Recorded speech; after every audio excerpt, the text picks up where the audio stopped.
Ravens owner Steve Bisciotti spoke at a forum for fans yesterday and said his team had discussions with Colin Kaepernick about possibly joining the Ravens. Bisciotti said he has spoken to Ray Lewis and sponsors about the possibility of bringing Cap to Baltimore. Let's take a listen to more from Bisciotti. To quantify hurting the brand, I know that we're going to upset some people, and I know that we're going to make people happy that we stood up for somebody that has the right to do what he did. You know, nonviolent protesting is something that we've all embraced. I don't like the way he did it. Personally, I kind of liked it a lot when he went from sitting to kneeling. I don't know. I'm Catholic. We spend a lot of time kneeling. We're very sensitive to it, and we're monitoring it, and we're still, as Ozzy says, scrimmaging it, and we're trying to figure out what's the right tact, and so pray for us. We do want to win games, and I'm not sure right now that he is going to help us do that. We're joined now by Ray Lewis. Welcome back, Ray. Welcome back. Good to see you guys. So, Ray, you've talked to Steve. What's going on here? Yeah, you know, this ain't the first time. Shannon knows this from the history of what I do in Baltimore since I was playing. Me, Steve, Ozzy, we have conversations about whoever. And the bottom line, you know, you think about two topics here. The bottom line is, can he help us win? That's the bottom line. And so when you get away from all this other whatever everybody else wants to talk about, like I told Steve, I said, Steve, you got to act. This is what we're asking ourselves right now. How bad is Joe hurt? How soon does Joe come back? And does Colin Kaepernick help us right now? Because if he don't help us, then what we doing? That's like bringing in a third running back, but you got two running backs already there. Nah. And so I think that's where we started to really, because we both agree, like, and I've said this many times, we both agree, like, what he did, I'm 100% for racial injustice. 100%. Trust me, right? I lived it myself. So you don't have to convince me of that part. How he did it, totally different thing. I don't totally agree with that. But you talk about bringing him in as a Baltimore Raven. The thing that we talked about the most, then I got on the phone with Ozzy, the thing we talked about the most was, what does the core, what's the temperature of the core says? When these young guys, these Humphreys, these new guys that's come in there, this new core that you're trying to put together, where does that take them? Right? Does this come in and be purely football? Is he purely dialed in on football? Because if he is, then we have to weigh that option. If he's not, then we have to figure something else out. And what was your view of how much he could help them win? And my view realistically is, how bad is Joe hurt? Because if Joe is out one more week, let's say 2 more weeks, that's preseason. That's preseason. Then really? Then why take that risk to have him come play a couple of preseason games? Okay, what if Joe is higher risk going through the year with an iffy back that could go out at any time? Would you rather have Ryan Mallett or Colin Kaepernick as his backup? I've never played with neither one of them. So it's, you know what I'm saying? And that's what I think every time they come to me from a different perspective. I'm going to come from the beat of the locker room. I'm just talking about the beat of the locker room. The beat of the locker room is, give me the best player that can help us win. Yep. That's the beat. And so going through the whole thing, Shay, I think one of the interesting things, because we talked for a while, one of the interesting things when you hear about you're gonna please somebody, you're not gonna please this person. Okay, that's life, right? You're gonna piss some people off and you're gonna make some people happy. Okay, whatever. Yep. But at the end of the day, what I'm asking us to do as an organization, let's make a real decision that what we're gonna do. If we're gonna do it, do it. But if you're gonna do it, make sure we know why we're doing it, and hopefully it's to win. Well, listening to Steve talk, if he doesn't think Colin Kaepernick can help them win, what are we discussing? Why are we even having this conversation? We should have. He said it. He's not even giving an opportunity. He says he doesn't believe that Colin Kaepernick can help them win. He said, "I'm not sure." So what are we discussing? And he told me that, but he told me that now, and that's why I want to make sure we're clear here. Right? There's no if he did this and why he did that. Nah, because we both talked about that. That's fine with us. So let me ask you a question. Yeah. You happen to be there when they brought Dante Stallworth in. he was driving under the influence and killed a pedestrian. Did Steve talk to fans, sponsors, and you? Yeah, actually. So he talked to you on that one? Yeah. Okay, when Suggs had his incident with his wife, did Steve Bisciotti talk to fans, sponsors, and you? Talk to me for sure. Okay. So that's 3 for 3. So Dante's situation. There's no issue. There's no issue since I was playing that has not been discussed with either me, Steve, me, Ozzie, me, John. Okay. It's never changed, and that's what I'm saying. I don't want to give any more merit because of this Colin Kaepernick to say, oh, why did they call? You know what I'm saying? Nah. I'm not surprised because I know you're one of the few players that's not a quarterback that's held in regard like teams look at a John Elway, or teams look at a Dan Marino. That's why you have a stadium, a statue outside the stadium. But see, when I listen to Steve talk, he says, I like how he went from sitting to kneeling, but he never mentioned why Colin Kaepernick kneeled. Now, the very thing that Colin Kaepernick was protesting is the very thing that President Trump encouraged on Friday, which was police brutality. Now, Steve Bisciotti on that team, and in 2015, you were there. You and I talked about it. Something happened to Freddie Gray. He lost his life for police brutality. I have yet to hear an owner talk about that. I have yet to hear Steve Bisciotti talk about that. I know, but so let's be very careful with that for this simple reason. Right now, there's over 200 plus murders in Baltimore. How many people you got talking about that? Nobody. So I'm just saying, before you put somebody in a pickle to say no, I'm not putting him in a pickle, Ray. I'm talking. Okay, let me ask you this: when Pookie shoots a Willie, they find Pookie. Where Pookie going? He going to jail. When these police shoot these unarmed black men and women, even on camera, where they going, Ray? Back on the force. Yeah. That's what we're talking about. We're talking about the police brutality. See, what they're trying to do is that when we talk about police brutality, they talk about Chicago, they talk about Detroit, they talk about Baltimore. Okay.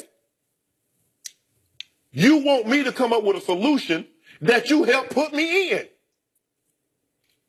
I 100% understand what you're saying. And what I'm trying to tell you is there's no issue with what you're talking about with police brutality. We're sitting here as men. Yeah. So let's understand this. We're sitting here as men. And me and you, as men, ourselves, not watch nobody else deal with police brutality. I lived it. Oh, I know. So understand that. Just understand the dynamic of what we're talking about. I'm not talking about if this person stood out. It's not too many people. Say it for what it is. It ain't too many people gonna stand up to go into black neighborhoods and worry about black folks killing themselves. That's factual. So sooner or later, then we figure that out, then we're gonna start taking care of ourselves. So when I started to start to understand these things, Shay, what I started to understand was that ain't Steve Bisciotti's fight. What happened to Freddie Gray? That ain't no owner's fight. Yes, it is, though, Ray. If it is, this is America. If it is, then all of our owners should get together and go in these urban neighborhoods and clean it up. Why wouldn't you? Because, Ray, they don't care, because it's an issue they're never going to have to face. It's people like you and I that's been there and know people that's faced these issues. You talking about Steve Bisciotti is never going to have to worry about the police beating him or a family member down. Jerry Jones, Mr. Kraft, they never going to have to worry about that. That's what I just said. So why should they care? They should care because it's the United States of America. You care about what's going on in Ukraine. You care about what's going on in Venezuela. How many times before any of these things came up, before you was playing, after you playing, how many times it happened? But they pretended like just answer how many times did it happen? It was going on a lot, but the advent of social media. I don't want to go back and forth. Okay, you go ahead. Go ahead. Time out. So let's go back to, can he help the Baltimore Ravens win? Let's forget about all the simple as that. And what I saw from that video of Steve Bisciotti talking to a fan forum at your stadium with the commissioner up on stage, sitting on a stool right down from him, listening to all this, I saw a show that I did not like, that left a bad taste in my mouth because it came across like it was all for show, that he merely wanted to deliver a message to his sponsors and his fans and ultimately to us here that Well, we're thinking about it. We're scrimmaging this. That's the term he used, that Ozzie and him are going back and forth about. We're thinking hard about this. And I didn't like it, but then I like this. And then he makes a joke about being Catholic. We kneel as Catholics. And it came across to me as more lip service to the point that he even volunteered. We're also going to bring in Robert Griffin III for a workout. You are?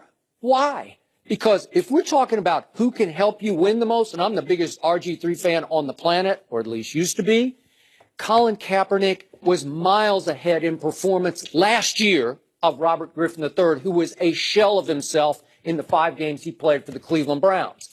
Kaepernick was pretty good last year, 16 touchdowns to 4 interceptions. Yes. And his QBR, my favorite stat, was significantly better than Robert's, because I'm not sure Robert, he's just barely hanging on to any job that he could get in this league. But clearly, Colin Kaepernick, on his resume, on what he did in his first 2 years of starting with Jim Harbaugh, who then got pushed out the back door and sort of left Colin just twisting in the wind in San Francisco with a bad football team, clearly he's a much better bet right now than RG3. But it comes across like, for show, that Steve Bisciotti has given us, well, we're going to bring in another African-American quarterback with sort of the same skill set as Colin. So is that okay with everybody? Because we're going to give him a tryout. And it's like you're trying to convince everybody that we tried, but we couldn't get there. And it's the same thing Pete Carroll did in Seattle. They made that so public.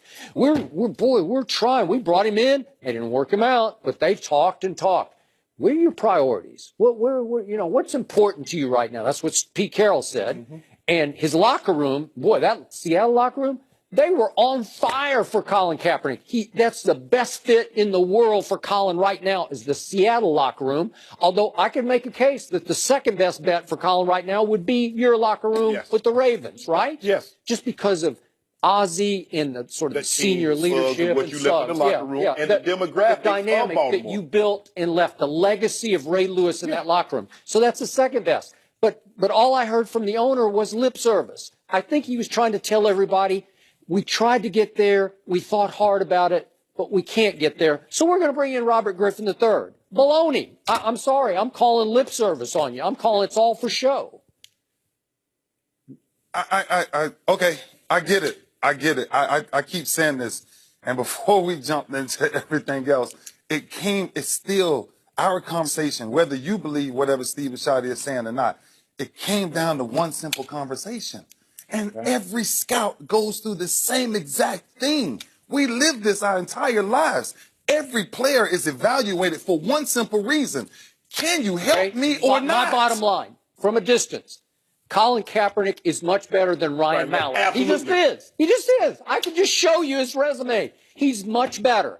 Again, are his priorities? I don't even care. I just know he's better right now. This is a patch-up problem. Okay? If Joe Flacco is hurt for a week, they're getting a patch-up problem. All right. Patch-up. We've lived it our entire lives. Okay, even if it's a patch-up problem. We did it our entire lives. You know about back injuries. There's a 100% chance Joe Flacco is going to take a helmet in his back.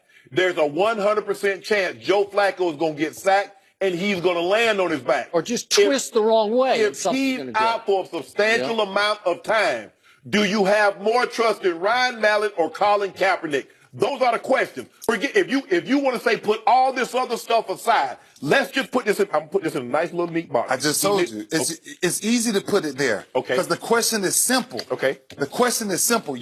We keep using ifs. You can't if in our business. But that's the reason they bring in Colin Kaepernick. No. If Joe hadn't got hurt, they wouldn't even talk to Colin.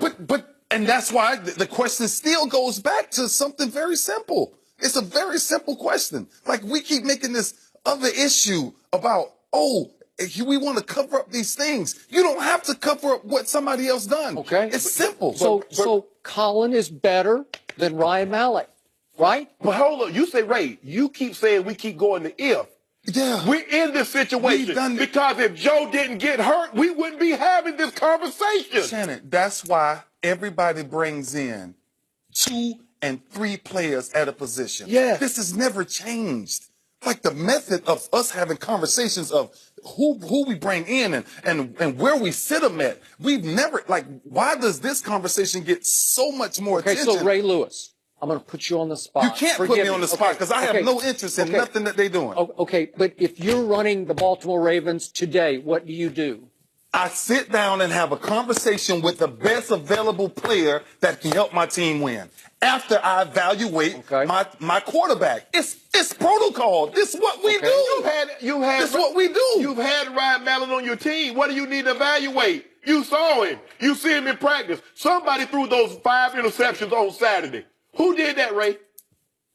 I guess Ryan Mallett. Oh, So first of all, if Ryan Mallett was not playing that bad, they would not even entertain Colin Kaepernick. We keep saying, you say you don't want to do if Joe Flacco hadn't got hurt, they wouldn't entertain Colin Kaepernick. Because if they thought he could play, they'd have brought him in before Joe Flacco got hurt. So they don't believe he can play. And if that's a factual point, if they don't believe he can play, then that's my point. You just made my whole point. I believe Ozzie Newsome believes he can play. Okay. So I'm not so sure because Ozzie Newsome is going to probably have to defer this one on up the ladder a little bit. So you know what the Baltimore Ravens really need right now? A young Ray Lewis and a young Shannon Sharp. And then they'd be just fine. They'd be back in business. Am I right? Am I right? They would be. Yeah. They would be. Although, to Skip's point about lip service and to your point about them signing the best available quarterback, it's not that simple, or you wouldn't have brought up the sponsors and the fans and the situation. So it's not just about how he plays. The Ravens have just signed Josh Woodrum. Who's that? A quarterback. What? He was on the Giants last year. Well, they just signed another guy who was like in some sub-arena league. Yeah. So hold on. So I just want to make sure, just for my edification. So you signed a guy that was selling cars. Okay, he's an arm. Now you signed this guy. They waived David Olson, and they've signed. Oh, they waived David Olson. Oh, I guess they didn't make that. That's I believe they will be overly cautious. I would be shocked if Joe Flacco plays in the preseason. Right. Well, we got to leave it there. Ray, thanks for joining us. Absolutely. LeVar Ball was out of line again this weekend. We'll discuss that next. Leave.